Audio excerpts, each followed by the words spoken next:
الحمد لله حمدا كثيرا طيبا مباركا فيه اللهم صل وسلم على نبينا محمد.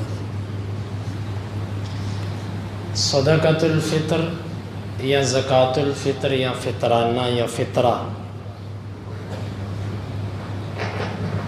یہ بھی اپنے حکم کے اعتبار سے اسی طرح فرض ہے جس طرح کہ زکوٰۃ فرض ہے، لیکن زکوٰۃ اور اس کی فرضیت میں یہ فرق ہے، زکوٰۃ اس پر فرض ہے کہ جس کے پاس جو صاحب نصاب ہے، لیکن فطرانہ کے فرض ہونے کے لیے صاحب نصاب تو کیا بلوغت بھی شرط نہیں ہے،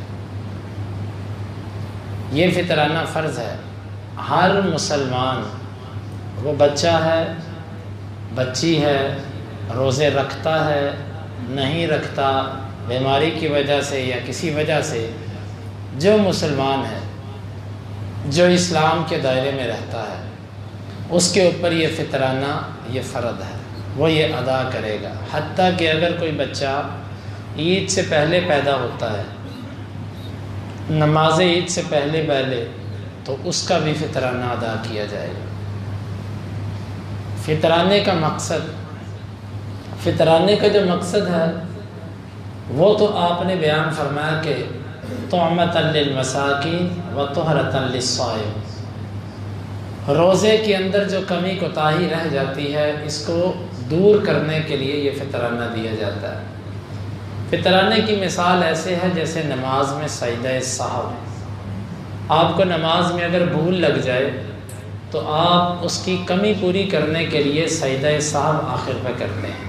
یہ فطرانہ بس ایک سجدہ سہو کی حیثیت رکھتا ہے کہ روزے میں جو کمی کوتاہی رہ گئی اس کمی کوتاہی کو اس فطرانے سے پورا کیا جاتا ہے۔ یہ فطرانہ کس وقت دیا جاتا ہے؟ فطرانے کا وقت ہے جس وقت عید کا چاند نظر آئے، اس وقت سے لے کر عید کی نماز کے وقت سے، عید کی نماز کے شروع ہونے سے پہلے تک ایک رات اس کا وقت ہے۔ غروب آفتاب سے اس کا وقت شروع ہوتا ہے، اور جیسے امام عید کی نماز پڑھانے کے لیے مصلی پر آ گیا تو اس کا وقت اس پر مکمل ہو جاتا ہے۔ آپ نے جہاں پر بھی نماز پڑھنی ہے، بہرحال عید کی نماز پڑھنے سے پہلے آپ نے فطرانہ ادا کرنا ہے، یہ اس کا وقت ہے۔ کیونکہ اصل میں یہ ہوتا ہے روزوں کی اندر کمی کوتاہی جو رہ جاتی ہے اس کی تلافی کے لیے۔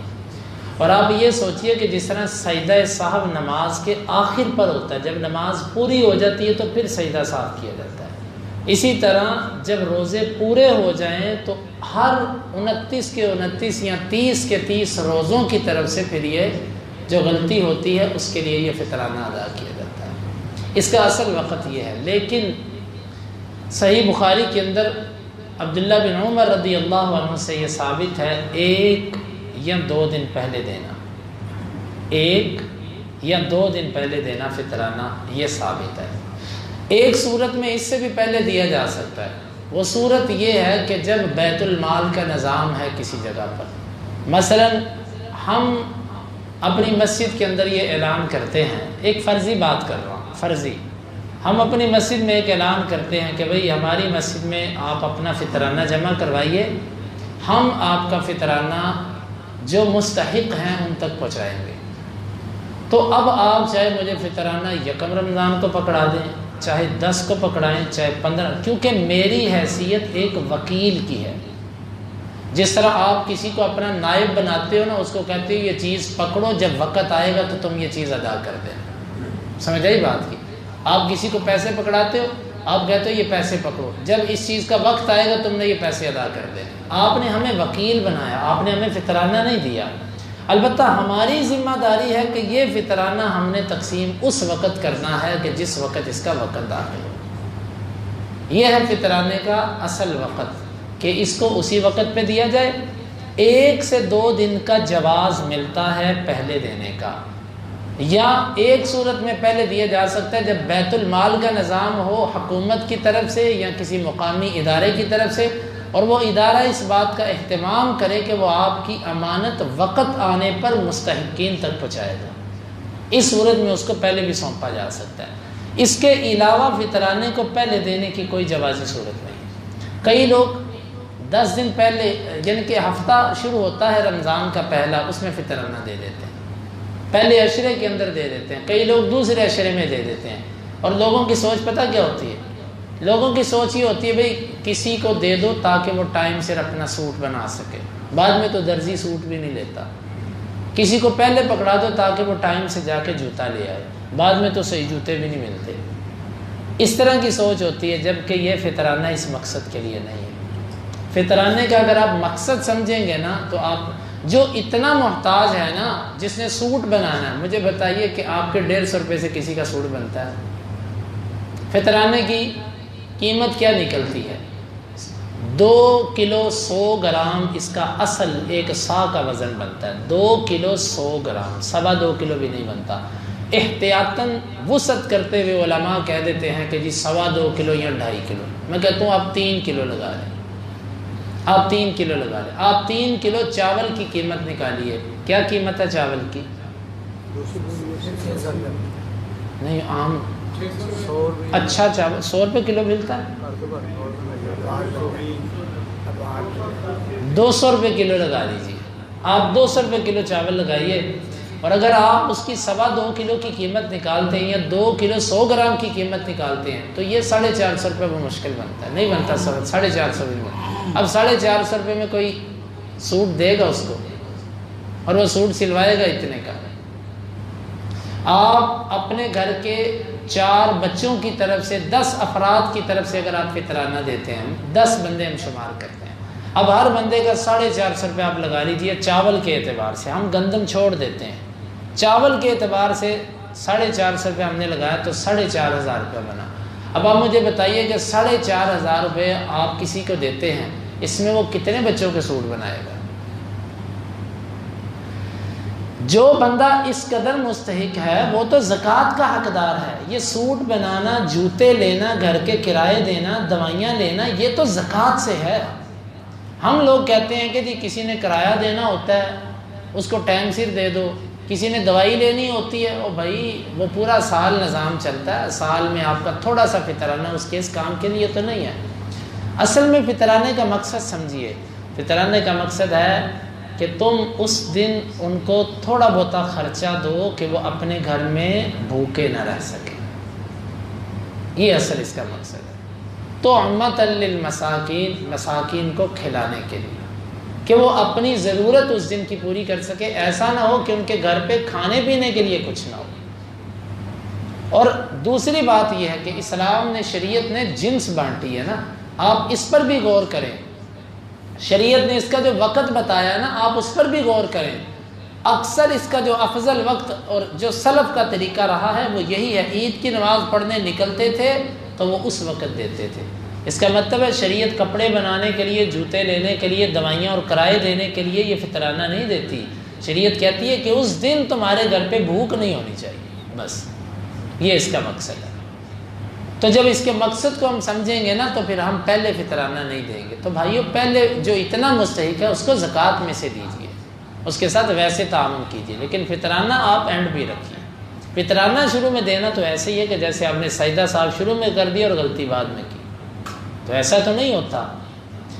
تیسری بات ہے کہ فطرانہ کس کو دیا جائے گا۔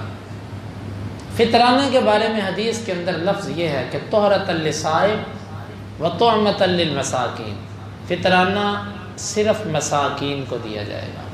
زکوٰۃ کے تو 8 مصارف ہیں نا، لیکن فطرانے کا مصرف صرف اور صرف 2 لوگ ہیں، فقیر اور مسکین۔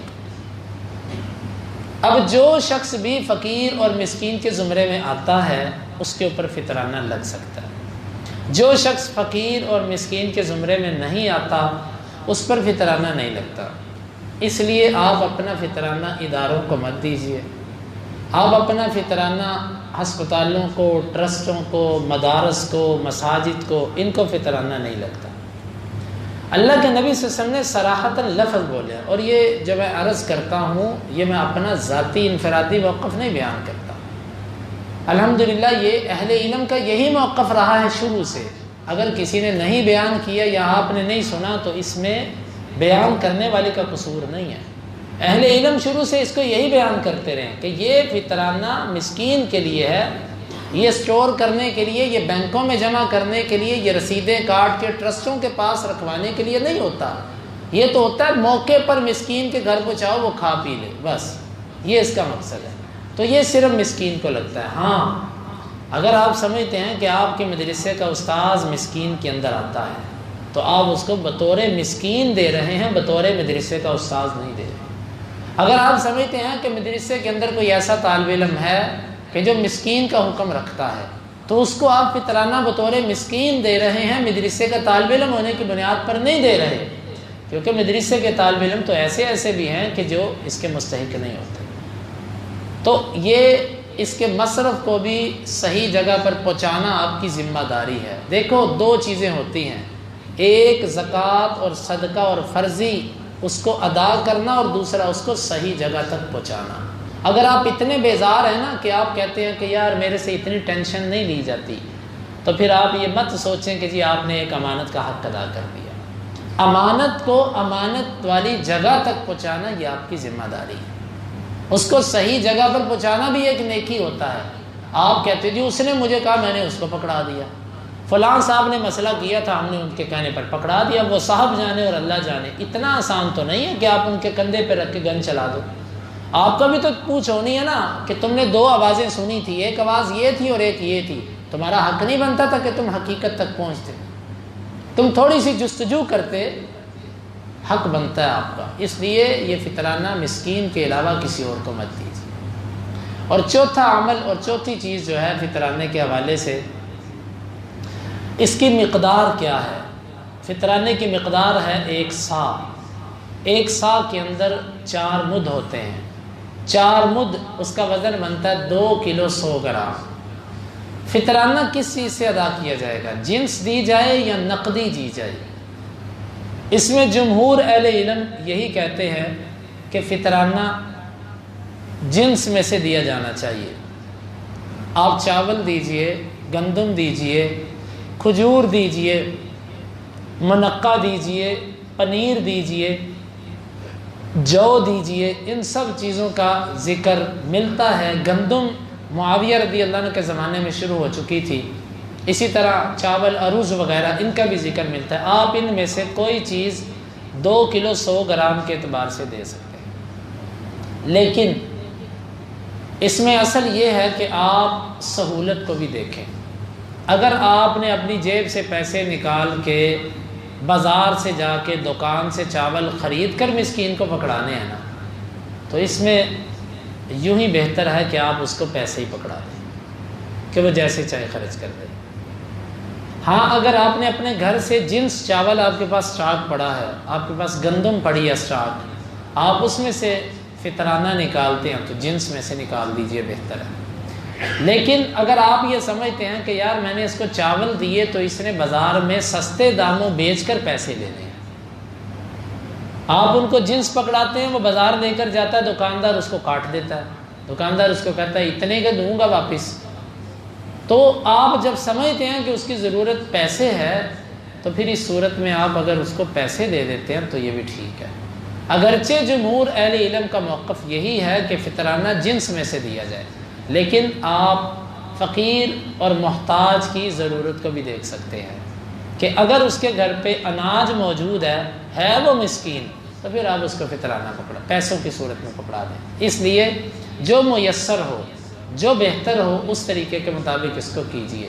یہ تھے فطرانے کے متعلق چند احکامات. اللہ رب العالمین سے دعا ہے کہ اللہ تعالی ہمیں ان مسائل کو سمجھنے کی اور ان کے تقاضوں کو پورا کرنے کی توفیق عطا فرمائے.